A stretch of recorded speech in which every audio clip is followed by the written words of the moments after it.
Je me demande où elle peut bien être. La police ne fait que mener des recherches, mais elle n'a toujours rien trouvé. Et cela m'inquiète vraiment. Marcel, cesse de t'inquiéter. Sûrement c'est Dieu qui veut t'épargner des mains de Catherine. Parce que Catherine n'est pas celle que tu penses connaître.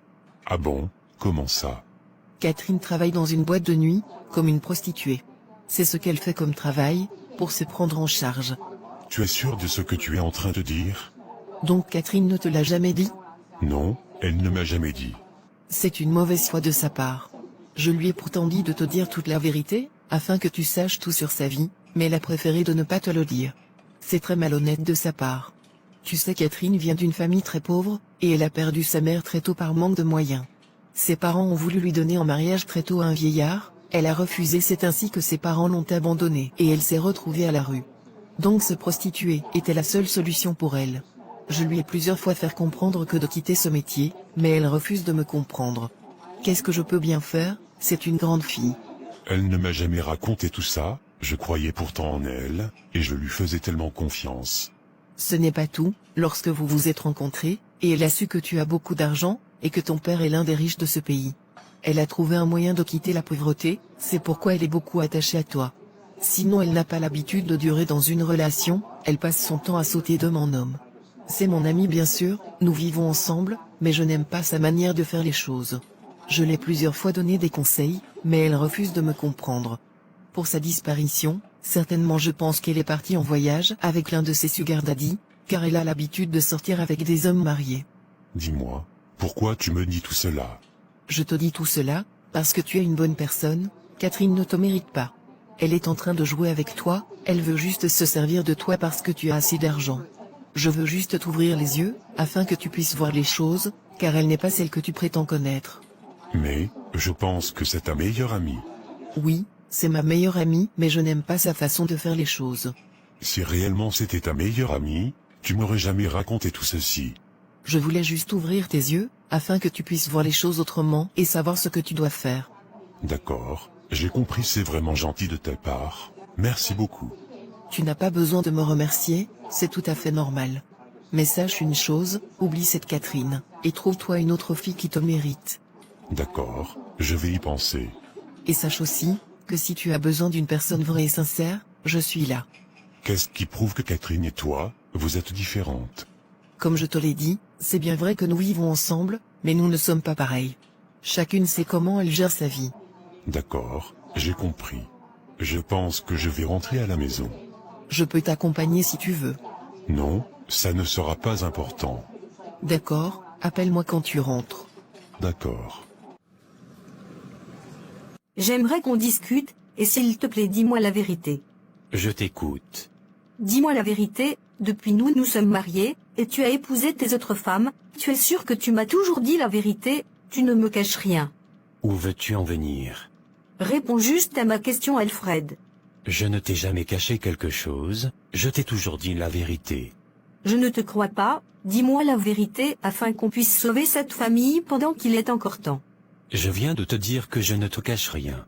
J'ai été voir hier mon marabout, il m'a fait savoir que tu es au courant de tout ce qui se passe actuellement, que c'est de ta faute si nous traversons actuellement cette période difficile. Ton marabout est un menteur, il ne t'a pas dit la vérité. Mon marabout n'est pas un menteur, il m'a toujours éclairé sur beaucoup de situations. Sur cette situation, il t'a menti. Par rapport à la fille que Marcel nous a présentée, il m'a aussi dit que tu connais très bien cette fille, et que vos destins sont liés, je n'ai pas compris cela. Fallait demander à ton marabout ce qu'il a voulu dire. Je ne suis pas un marabout. Tu vois les bêtises qu'il raconte? Comment je peux connaître une personne que je n'ai jamais vue et rencontrée? Ton marabout n'est pas intelligent. Sûrement, cette fille est ton enfant, tu l'as eue avec une femme au dehors et tu refuses de la reconnaître. Arrête de raconter des stupidités. De toute façon, je vais mener mes enquêtes et tirer cette affaire au clair. D'accord, fais comme tu veux. Chef, nous avons du nouveau par rapport à la disparition de la jeune fille. Nos hommes ont retrouvé la jeune fille, ainsi que les personnes qui l'ont enlevée. C'est une très bonne nouvelle, bon travail les gars. J'appelle tout de suite Monsieur Alfred, pour l'informer. Non mon commissaire, ne l'appelez pas. Ceux que nous avons arrêtés ont parlé, La jeune fille également a parlé. C'est monsieur Alfred qui a envoyé des gens pour enlever la jeune fille. Nos hommes ont trouvé la jeune fille dans un état grave, elle a été violée et frappée à plusieurs reprises. Mais pourquoi monsieur Alfred ferait cela? C'est vraiment là la question. Nous devons creuser encore plus, donc ne l'informez pas pour le moment, sinon il risque de nous échapper. Tu as raison mon lieutenant, tu as fait du bon travail. Merci mon commissaire. J'aimerais m'entretenir avec la fille. Elle est dans la salle d'audition, nous lui avons administré des soins. D'accord, c'est bien. Bonjour madame, je suis l'agent Gabriel, de la brigade antidrogue. Vous avez l'obligation de me suivre, pour affaires vous concernant. Mais qu'est-ce que j'ai fait? Nous vous expliquerons une fois arrivés. Attendez, j'appelle mon mari. Madame, suivez-moi, vous appellerez votre mari une fois arrivé. Allons-y.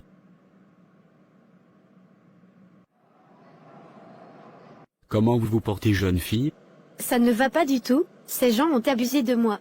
Tu sais qui l'aura envoyé. C'est bien monsieur Alfred. Et ce n'est pas la première fois, il me fait subir ce genre de choses. Vous le connaissez? Oui, lorsque j'étais petite il avait l'habitude de venir chez mes parents. Qu'est-ce qu'il vous veut? Il a décidé de me prendre pour quatrième épouse, je n'avais que 16 ans.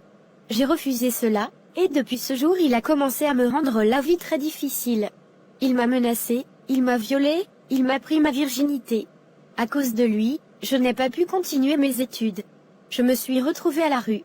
Qu'est-ce que tes parents ont dit de tout ceci? Mes parents l'ont toujours supporté, et à cause de lui mon père m'a renié parce que j'ai refusé de l'épouser. C'est vraiment triste tout cela. Vous êtes prête à porter plainte contre lui, et à lui traduire en justice? Oui, mais il a beaucoup d'argent, et il a les moyens de prendre des grands avocats pour le défendre, ce qui n'est pas mon cas. Ne vous inquiétez pas pour le problème des avocats, nous travaillons avec des associations de défense des droits des femmes. Elles vont te trouver des avocats gratuitement. C'est la vérité? Oui, ne vous inquiétez pas, tout le monde a droit à un avocat même s'il n'a pas les moyens. Devant la loi, nous sommes tous égaux, personne n'est au-dessus de la loi. Même monsieur Alfred, il n'est pas au-dessus de la loi. C'est compris monsieur. Quant à son fils, vous l'avez connu comment? Nous nous sommes rencontrés un jour dans un magasin, et nous avons commencé à nous fréquenter. Je n'ai jamais su une seule fois que c'était son fils. Jusqu'au jour où nous sommes allés chez lui, et j'ai su que monsieur Alfred est son père. En voulant m'échapper, les gardes de corps de monsieur Alfred m'ont arrêté, et ils m'ont conduit dans un lieu que je ne connais pas. D'accord, l'inspecteur viendra, il va rédiger ton procès verbal, et tu pourras rentrer à la maison. J'ai peur de rentrer, je me sens en sécurité ici. Ne t'inquiète pas, nous allons mettre un de nos hommes, pour qu'il puisse veiller sur toi. C'est compris monsieur, merci beaucoup. Tu vas continuer à recevoir les soins jusqu'à ce que ça aille mieux. D'accord, c'est compris.